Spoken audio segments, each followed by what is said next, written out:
Monsieur le président, monsieur le garde des Sceaux, monsieur le président de la commission, madame la rapporteure, mes chers collègues, la proposition de loi que nous examinons cet après-midi, d'apparence technique, présente un intérêt tout particulier. Elle tend à remédier à la fois à une anomalie et à une injustice qui ne sont pas traitées à ce jour par le droit matrimonial et fiscal. En effet, elle concerne des situations humainement difficiles, voire intolérables, qui, hélas, sont loin d'être des cas isolés. En premier lieu, notre droit ne permet pas la déchéance de l'avantage matrimonial consenti à l'un des époux lorsque celui-ci s'est rendu coupable du meurtre de son conjoint.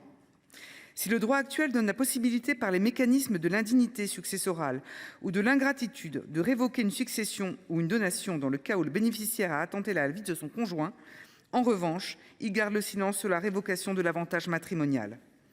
Aussi, je me félicite que l'article 1er de cette proposition de loi crée un dispositif de déchéance des avantages matrimoniaux à l'égard de celui ou celle qui a commis une infraction grave vis-à-vis de son conjoint.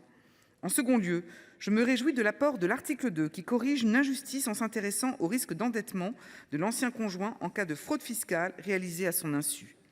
Cette disposition permettra fort opportunément de ne plus faire supporter une charge financière inique sur des personnes de bonne foi, essentiellement des femmes disposant de revenus modestes après leur séparation.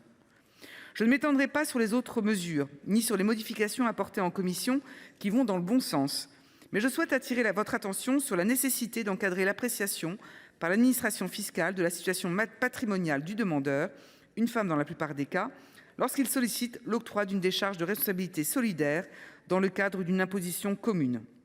Malgré l'assouplissement en 2022 des conditions d'appréciation de la situation patrimoniale de ce dernier, le nombre de demandes de décharge rejetées par la DGFiP demeure élevé.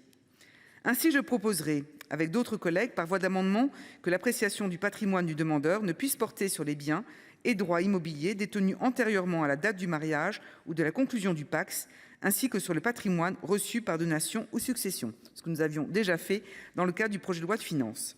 J'entends bien les réserves de la commission des lois qui considérait qu'une telle proposition comme excessive et ne se justifiant pas par principe, ces biens et droits immobiliers pouvant constituer un accroissement de ses capacités contributives. Or, il faut garder à l'esprit le contexte dans lequel une décharge de responsabilité solidaire est demandée. Il existe souvent des disproportions de revenus au sein du couple qui vont avoir des conséquences sur l'évolution des situations matérielles des conjoints en cas de divorce. Dans de nombreux cas, les femmes se retrouvent dans une grande précarité et il me semble injuste, pour ne pas dire indécent, de leur demander de contribuer à l'apurement de la dette fiscale contractée avant la séparation. Le patrimoine immobilier possédé antérieurement au mariage ou à la conclusion du PACS, ou celui reçu par donation ou succession, constitue pour la femme une assurance vie à l'heure de la dissolution du couple et doivent, à ce titre, être exclus de l'appréciation de la situation patrimoniale par l'administration fiscale. Je salue donc à mon tour les engagements que vient de prendre le ministre des Comptes publics.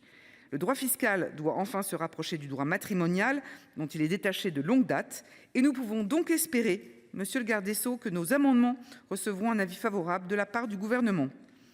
Monsieur le garde des Sceaux, mes chers collègues, en comblant des lacunes de notre droit, cette proposition de loi a pour ambition de remédier à des situations très choquantes. Très sensible à la lutte pour l'égalité entre les femmes et les hommes et à celle contre les violences faites aux femmes, mais également très attaché au principe de justice fiscale, notre groupe, les Indépendants, apporte tout son soutien à ce texte qui ouvre la voie à de réelles avancées. Il le votera à l'unanimité. Je vous remercie.